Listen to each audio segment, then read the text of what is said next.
I want to talk a little bit more about contract invoices and how they can be useful for you. Now, my purpose in this video is not to convince you to start billing your customers using contracts rather than a pay-per-visit model, if that's what you're already doing.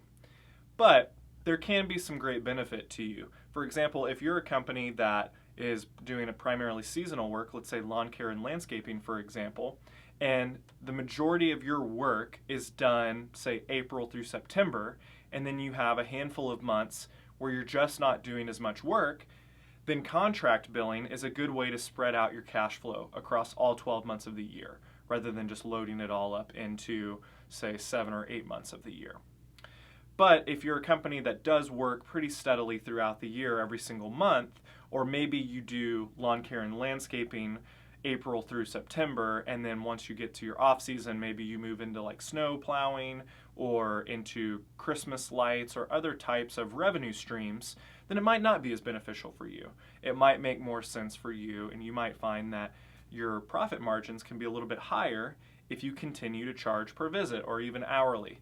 So that's not my purpose here. But for companies that it does make sense for them, a lot of times they will not do contract billing, and the general point of contention for that is that it's very difficult sometimes to keep up with contract bills, to maintain them, to always know where you're at with each individual customer's contract.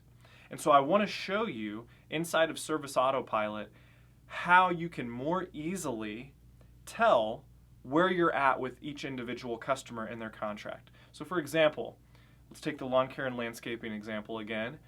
If you have a 12-month contract with a customer, during certain months of the year, you will have gone to the property, let's say every single week. Maybe April through September, depending on your region, you're probably going every single week, or at the least every other week. Now other months of the year, let's say February and maybe even March, depending on where you're at, you might only go a couple of times in that span. So you need to know if a customer cancels and they've agreed to a contract for a certain amount of time, you need to know exactly how much work you've actually done for them, because potentially they could owe you money, but in other cases you might actually owe them a little bit of money if you haven't done a certain amount of work and they've paid you for it. So I want to show you in Service Autopilot a report that we have that helps you keep up with that. And we call it the over-under report, and it's specifically designed to help you know where you're at with your contracts for certain customers. So I'm going to dive into the system here. This is going to be a very short how-to video, but it's still primarily concerned with why this is important. So in the system real quick, where you would find this report is underneath your scheduling tab, and you'll click reports. And then underneath our service report, we'll select over-under. Okay, so I've got a report pulled up here that's got some good data in it for a customer that's in my demo account. So I want to walk you through what some of the stuff in this report means and why it's useful to you. So the first item that we see here, I'm running this report for a fake customer in my account called Steven Garcia, and it shows me here that for the 2015 season, this is the service that is contracted with Steven. It's general maintenance, okay? And then it shows me how many visits we made a part of this contract. If you remember from the previous video of how to set up a contract, you can indicate how many visits are a part of the contract. So it shows me that we've budgeted 32 visits for the whole year, and that we've actually performed 13 of them. Okay, going across the list, we didn't choose budgeted hours for our contract. We simply were working off visits, but if you were using budgeted hours instead of visits, you can do it that way as well. Here it shows you how much revenue that you budgeted to earn from this contract. Again, that's across 12 months. And then it shows you how much you've actually billed for up to this point. So it looks like here we have not billed the full amount of our contract yet for the year. And then finally on the end, just for informational purposes, you might not need this for this case, but it shows you how much non-contract revenue you've earned from them. So coming down a little bit further, we break down every single month of the year for you based on this contract. So here I've got January through December, and you can see at the top this contract value field, this represents how much that we have actually budgeted for that month, how much we're going to bill the customer for that month. So it's 157 all the way across the board, except for December, because my December invoice has not yet been generated and gone out. Underneath that, where it says contract earned, this is related to the contract because it's connected to the service that's a part of the contract.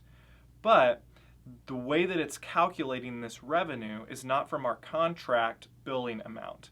It's from our rate field on our service. So when we set up a service from a customer, it's wise to go ahead and plug in a rate, a per visit rate, even if it is a part of a contract. That amount will never be billed, but it does tell the system how much you're valuing a single visit for that type of service. And that's useful for job costing purposes as well. But this is a big report where that field comes into play.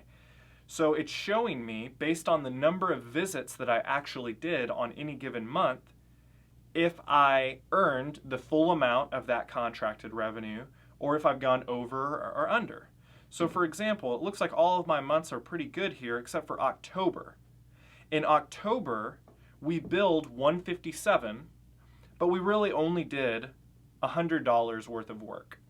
Now, if this customer were to continue throughout the whole year, then that would be made up for because we took our amount and we spread it across 12 months. But if they were to cancel at this point, we would look at this report and we would see, well, hey, they paid us for a little bit more work than we were actually able to do throughout the year because we didn't make it all the way through the contract. So if you scroll down here on this column in the over-under field, this shows you how much that you either owe the client or how much they owe you. In this case, we would owe the client $57 because we had billed them for a certain amount throughout the year, but because they're canceling their contract early, we haven't yet performed that amount of work. If this were a negative number here, then we would be owed by the client. Let's say that we had billed $157 this month, but we had actually done, say, $200 worth of work, then we would be owed $43 in that case.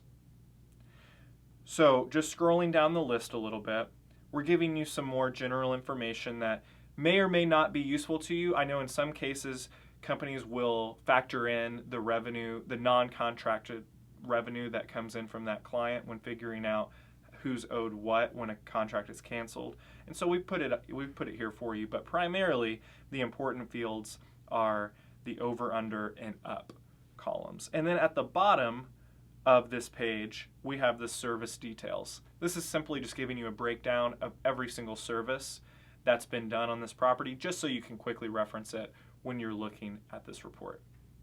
So again, if you think that contract billing is right for your company and that it could help you spread out your cash flow across 12 months, but you're worried that it's just going to be too difficult to keep up with and that you're going to be constantly running math on your contracts to figure out who owes what, then take a look at this report.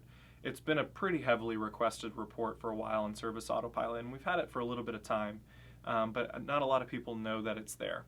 And it could be really useful for you if you do contract or monthly maintenance agreement style billing. So I hope this helped. Let us know if you have any questions about it. Once again, my name's Chris here at Service Autopilot.